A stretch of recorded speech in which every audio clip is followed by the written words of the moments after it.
Komentimi përsosur i Kuranit, Gjuzi 30. Sure El-Lejl, ajetet nga 12 deri te ajeti 21. Inna alejna lel huda wa inna lana lel akhirata wal ula fa anzartukum naran taladha la yaslaha illa al ashqa alladhi kadhaba wa tawalla wa sayujannabuha al atqa alladhi yu'ti malahu yatazakka wa ma li ahadin 'indahu min ni'matin tujza illa ibtigha'a wajhi rabbih al a'la wa la sawfa yarda. Neve na përket që t'ua tregojmë rrugën e drejtë dhe me të vërtetë e jona është ajo botë dhe kjo botë, prandaj unë ju kam tërhequr vërejtjen me një zjarr që flakëron, ku do t'hidhet vetëm më i keqi që ka mohuar dhe është larguar nga besimi, e do të mbahet larg këtij zjarrit më i devotshmi që ruhet nga gjunahet, që e jep pasurinë e tij duke pastruar veten dhe duke mos pritur shpërblim prej dikujt tjetër për këtë, por vetëm për të kërkuar fytyrën, kënaqësinë e Zotit të tij, më të lartit, dhe ai me siguri do të jetë i kënaqur. Komentimi. Shpenzimi dhe shpëtimi nga zjarri. Në ajetet e kaluara njerëzit ndaheshin në dy grupe, besimtar dhe jo besimtar, pra grupi dordhënës dhe grupi koprac, gjithashtu u fol për fatin e secilit grup. Në ajetet që sapo cituam së pari flet për çështjen e udhëzimit, duke thënë se puna jonë është të udhëzojmë dhe jo të detyrojmë, detyra juaj është që të vendosni dhe të jeni mbajtës të fjalës. Përzgjedhja e kësaj rruge është në të mirën tuaj, sepse ne nuk kemi asnjë nevojë, por padyshim që udhëzimi është detyra jona, neve na përket që t'ua tregojmë rrugën e drejtë. Pra sigurisht që rrugën e drejtë do t'ua tregojmë ne, si t'jetë e natyrshme dhe racionale dhe si t'jetë nëpërmjet librit dhe traditës. Ne çfarë ka qenë nevojshme për t'u thënë e kemi thënë dhe hakun e saj e kemi shlyer, padyshim dhe sigurisht që bota e përtejme dhe kjo botë është nga ne dhe me të vërtetë e jona është ajo botë dhe kjo botë. Ne nuk kemi nevojë për bindjen dhe për besimin tuaj, për ne bindja dhe besimi juaj nuk sjell asnjë dobi, gjithashtu as mëkati dhe mosbindja juaj nuk sjell dëm për ne. Të gjitha këto janë për ju dhe në shërbimin tuaj. Në përputhje me këtë komentim, udhëzimi në këtë rast ka kuptimin paraqet rrugën. Gjithashtu është dhënë mendimi që qëllimi për këto dy ajete është nxitja e besimtarëve e dordhën, si dhe theksimi për të qenë bujar. Ne të tillë njerëz do t'i përfshijmë edhe më tepër në rrugën e udhëzimit, do t'u lehtësojmë rrugën si në këtë botë ashtu edhe në botën e përtejme. Ne kemi në dorë si dynjan ashtu edhe botën e përtejme, ndaj për ne është e lehtë që ta bëjmë realitet atë çka themi. Është e vërtetë që kjo botë për nga ana e kohës është më parsorë se sa bota e përtejme, por për nga rëndësia dhe për realizimin e qëllimit përfundimtar, qëllimi kryesor është ahireti. Bota e përtejme ndaj edhe për këtë arsye është konsideruar si më parsorë. Për shkak se një prej degëve të udhëzimit është paralajmërimi dhe këshillimi, në ajetin në vazhdim thuhet: "Prandaj unë ju kam tërhequr vërejtjen me një zjarr që flakëron. Tashmë me që është kështu, unë ju friksoj juve me zjarr." Fjala teladha vjen nga rrënja e fjalës ladha dhe ka kuptimin flak e pastër. Ne e dim se flaka kur është e pastër, pra e pa përzier me tym, e ka të lartë gradën e nxehtësisë. Ndonjëherë fjala ladha është thënë për vetë xhehenemin. Më pas grupi që hyn në këtë zjarr përvolues dhe flakrues digjet. Allahu në Kur'an thotë se në këtë zjarr nuk futet kush përveç grupit më fatkeq, ku do të hidhet vetëm më i keqi. Fjala eshqa kupton se ata që mohuan ajetet dhe shenjat e Allahut duke i kthyer shpinën do të dënohen, që ka mohuar dhe është larguar nga besimi. Prandaj dhe kriteri i lumturisë dhe i fatkeqësisë është besimi dhe mosbesimi. Këta janë të përfshirë me pasojat e veprave që kanë bërë, i merrnin të paqëna të gjitha shenjat e udhëzimit dhe mundësitë për besim dhe devotshmëri. Në fjalin që ka mohuar dhe është larguar nga besimi, fjala tekdhib ka mundësi të jetë për kufër, jo besimin. Fjala tawalla flet për braktisjen e punëve të mira, sepse mosbesimi është mohim. Gjithashtu është e mundur që të dyja këto të flasin për braktisje të besimit. Në këtë mënyrë në fillim mohon profetin e Allahut dhe më pas kthen shpinën përgjithmonë dhe largohet nga ai. Shumë komentues për sa i përket këtij komentimi janë të mendimit se në të ka problem dhe komentojnë se ajetet e mësipërme tregojnë se zjarri është veçanërisht për jo besimtarët. Kjo gjë bie në kundërshtim me atë që kuptojnë disa ajete të tjera të Kuranit dhe në një grumbull transmetimesh dhe haditesh se edhe besimtarët që kanë mëkatuar kanë vend në zjarr. Disa që janë të lëkundur dhe besojnë se me ekzistencën e besimit nuk bëjnë asnjë mëkat, këtë ajete kanë marrë si argument për veten e tyre, duhet të kihen parasysh këto dy pika. Së pari, qëllimi për hyrje në xhehenem në këtë rast është për ata që pandehin se janë të pavdekshëm, pra kjo ide e pavdekshmërisë është cilësi e qafirëve. Simetria e kësaj fjale është nga ajetet që tregojnë se edhe ata që nuk janë qafir futen në xhehenem. Së dyti, ajetet e mësipër me dhe ato në vazhdim që thonë se ata që do të rinë larg zjarrit të xhehenemit janë të devotshmit, përgjithsisht dëshiron të shpjegoj grupin e parë, ata që janë të pafe dhe kopracë dhe grupin e besimtarëve që janë dordhënës dhe devotshëm.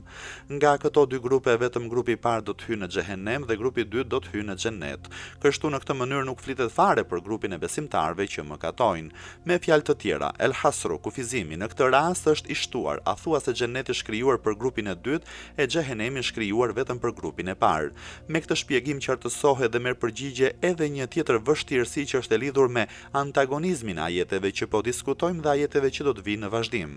Më pas flitet për grupin që është larg zjarrit flakërues dhe përvolues e do të mbahet larg tij, zjarrit, më i devotshëm që ruhet nga gjunahet. Shumë shpejt njerëzit e devotshëm do të qëndrojnë larg këtij zjarri i përvolues, ata që falën në rrugën e Allahut nga pasuria e tyre dhe patën për qëllim kënaqësinë dhe afrimin te Allahu, patën për qëllim pastrimin e egos të tyre si dhe të mallrave të tyre që e jep pasurinë e tij duke pastruar veten.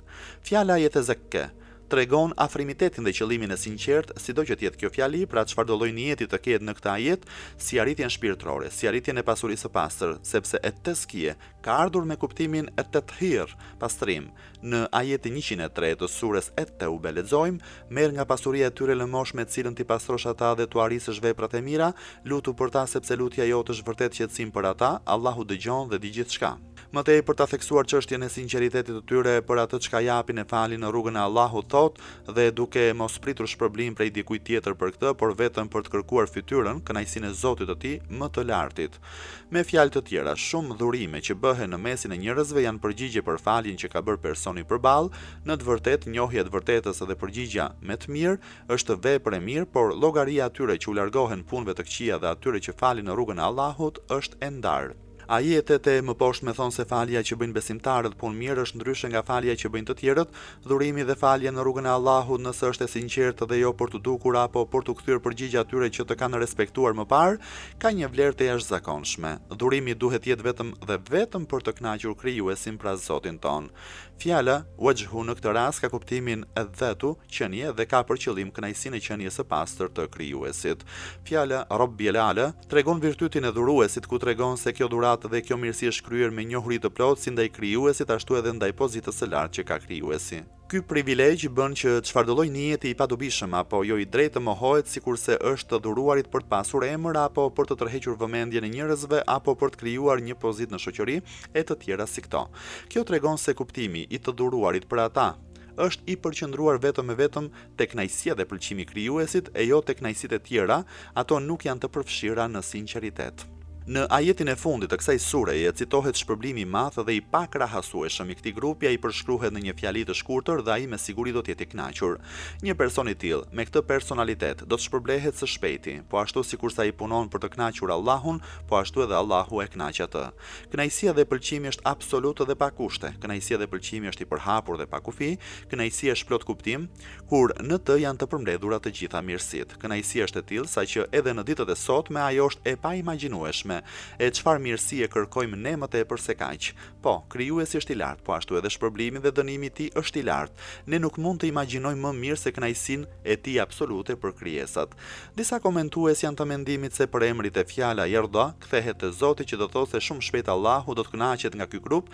Kjo është një dashuri e madhe dhe e pakrahasueshme që Allahu i madhëruar e jep për një rob të tillë. Kjo kënaqësi është absolute, pa kushte. Sigurisht që pas kënaqësisë së krijuesit vjen kënaqësia dhe pëlqimi i robit të Zotit, rob me besim dhe i devotshëm, që të dyja këto kënaqësi janë të domosdoshme për njëra tjetrën, sikurse edhe lexojmë në ajetin 8 të surës El-Bayyina, Allahu është i kënaqur me ata, por edhe ata janë të kënaqur me atë. Përmendjem ajetin 28 të surës El-Fajr, kthehu te Zoti yt, ti i kënaqur me atë dhe ai i kënaqur me ty. Komentimi i parë është më i përshtatshëm. Hulumtime 1. Disa fjalë për shkakun e zbritjes së surës El-Leil. Fahri Razi u thot komentuesit e Ehli Sunnetit në përgjithësi janë të mendimit dhe besojnë se fjala etqa tek ajeti se yajnabuhul atqa ka për qëllim Ebu Bekrin, ndërsa Ehli Bejti këtë mendim e mohon dhe thot se ajeti ka për qëllim Ali ibn Ebu Talibin, paqja e Zotit qoftë mbi të, dhe se ajeti ka zbritur për Imam Aliun, paqja e Zotit qoftë mbi të. Më pas, në një analizë të veçantë thot kështu: ummeti islam si Ehli Sunneti dhe Ehli Bejti është në një mendim se personi më i mirë ndër njerëz, pas të dërguarit të Allahut, paqja e bekimi i Allahut qoftë mbi të dhe mbi familjen e tij, ishte ose Ebu Bekri ose Imam Aliu, paqja e Zotit qoftë mbi të, dhe këtë ajet nuk mund ta krahasojmë me Aliun, sepse Kurani për këtë person thot i devotshëm dhe duke mos pritur shpërblim prej dikujt tjetër për këtë. Më tej shton se askush nuk ka pranë tij të drejtë apo mirësi që të marrë shpërblim. Ndaj, kjo cilësi nuk përputhet me Imam Aliun, sepse profeti Muhammed, paqja e bekimi i Allahut qoftë mbi të dhe mbi familjen e tij, kishte të drejtë mbi të, sepse e kishte strehuar, ushqyer, edukuar e të tjerë, ndërsa sa i përket Ebu Bekrit, profeti Muhammed, paqja e bekimi i Allahut qoftë mbi të dhe mbi familjen e tij, nuk kishte asnjë të drejtë materiale ndaj tij, për shkak se ishte Ebu Bekri që i kishte dhuruar profetit, paqja e bekimi i Allahut qoftë mbi të dhe mbi familjen e tij, dhe ai kishte të drejtën e shpërblimit. Përfundimi deli till, me që shembulli fjalës etqa është Ebu Bekri dhe fjala etqa ka kuptimin më i drejtë i njerëzve, atëherë e përsia e tij vërtetohet. Edhe pse nuk më pëlqen të diskutoj shumë për çështjet dhe temat e këtij tefsiri, por këmbgulja e disa komentuesve që nëpërmjet ajeteve të Kuranit kërkojnë të vërtetojnë interpretimet e tyre që nuk janë as pak të përshtatshme me pozitën e ndritur të profetit Muhammed, paqja e bekimi i Allahut qoftë mbi të dhe mbi familjen e tij, bëhet shkak që tu rikujtoj disa pika. Së pari, Fahri Raziu thot se Ehli Sunneti është i mendimit se ky ajet ka zbritur për Ebu Bekrin. Ky mendim është në kundërshtim me mendimin e disa komentuesve të Ehli Sunnetit, sikurse është komentuesi i njohur Kurtubi. Ai në një hadith të Ibn Abbasit thot se gjithë kjo sure ka zbritur për Ebu el-Dahdahin, tregim që e sollëm në fillim të surës. Veçanërisht për ajetin 17 të surës Leil, e do të mbahet larg këtij zjarrit më i devotshëm që ruhet nga gjunahet. Përsëri thot se ka për qëllim Ebu el-Dahdahin, edhe pse shumica e komentuesve thon kështu, por vet nuk e ka pranuar këtë. Së dyti, kur thot se edhe shiitët janë të njëjtit mendim se ky ajet ka zbritur për Imam Aliun, paqja e Zotit qoftë mbi të, nuk është e vërtetë, sepse shumica e komentuesve shiit tregojnë ngjarjen e Ebu ed-Dahda dhe e kanë pranuar këtë. Po, në disa hadithe të Imam Sadikut, paqja e Zotit qoftë mbi të, është transmetuar se fjala etqa ka për qëllim djegësit dhe shiitët e tij, ndërsa qëllimi i ajetit 18 që e jep pasurinë e tij duke pastruar veten i dedikohet Imam Aliut, paqja e Zotit qoftë mbi të. Është e qartë se këto nuk kanë shkak zbritje, por nga përputhja është e qartë. Së treti, fjala etqa në ajetin e mësipërm nuk ka kuptimin më i devotshëm ndër njerëzit, por vjen me kuptimin thjesht i devotshëm. Përveç kësaj, ky ajet ka zbritur kur profeti Muhammed, paqja e bekimi i Allahut qoftë mbi të dhe mbi familjen e tij, ishte gjallë. A mund të dalë Ebu Bekri para profetit Muhammed, paqja e bekimi i Allahut qoftë mbi të dhe mbi familjen e tij? Edhe nëse thuhet se llogaria e profetit Muhammed, paqja e bekimi i Allahut qoftë mbi të dhe mbi familjen e tij, është e veçantë, themi po përse në ajetin dhe duke mos pritur shpërblim prej dikujt tjetër për këtë, nuk është veçuar llogaria e tij dhe për të përjashtuar Aliun, paqja qoftë mbi të, nga ajeti, të themi: meqense se Aliu, paqja qoftë mbi të, ishte i përfshirë nga mirësitë materiale të profetit, paqja e bekimi i Allahut qoftë mbi të dhe mbi familjen e tij, nuk mundet të jetë i përfshirë në ajet.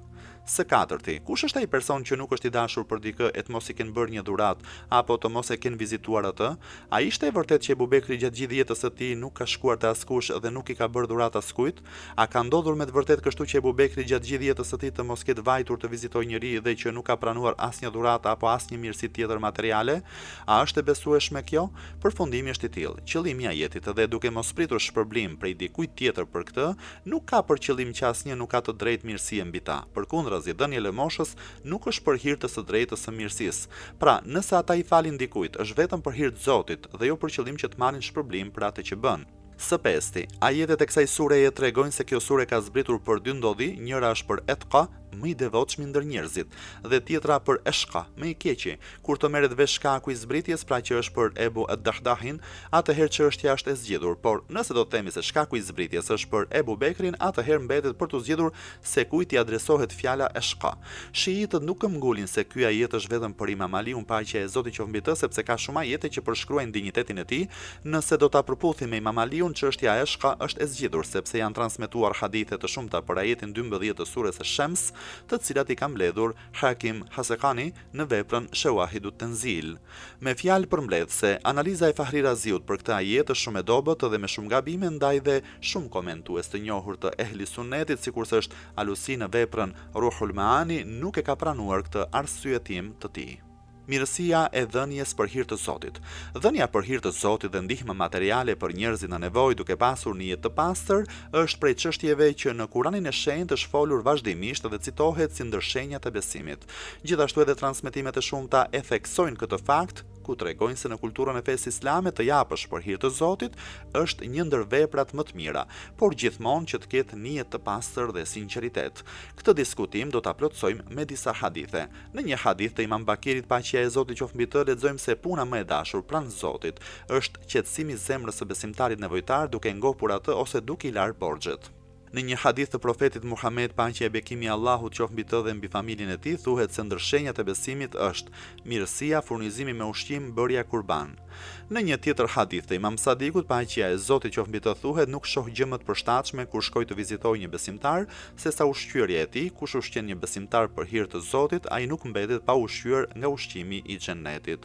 Në një hadith tjetër të profetit Muhammed, paqja e bekimi i Allahut qoftë mbi të dhe mbi familjen e tij, thuhet se kur dikush e pyeti profetin për veprën më të pëlqyer se gjithë të tjerat, ai u përgjigj të ushqyesh nevojtarët dhe të jesh gojëmbël me ta. Hadithi tjetër i profetit Muhammed, paqja e bekimi i Allahut qoftë mbi të dhe mbi familjen e tij, për këtë çështje thot, ai që mban në shtëpi si mik për një ditë e një natë një familje myslimane, Zoti i fal të gjitha mëkatet. O Allah, na jep mundësinë që të jemi kontribues në këtë rrugë të madhe. O Allah, na i shto të gjitha veprat tona të mira për hir të një jeti të sinqertë. O Allah, kërkojmë prej Teje mirësi dhe mëshirë të pafundme, që edhe Ti të jesh i kënaqur prej nesh, edhe ne të jemi të kënaqur e të gëzuar. Amin, ya Rabbal Alamin.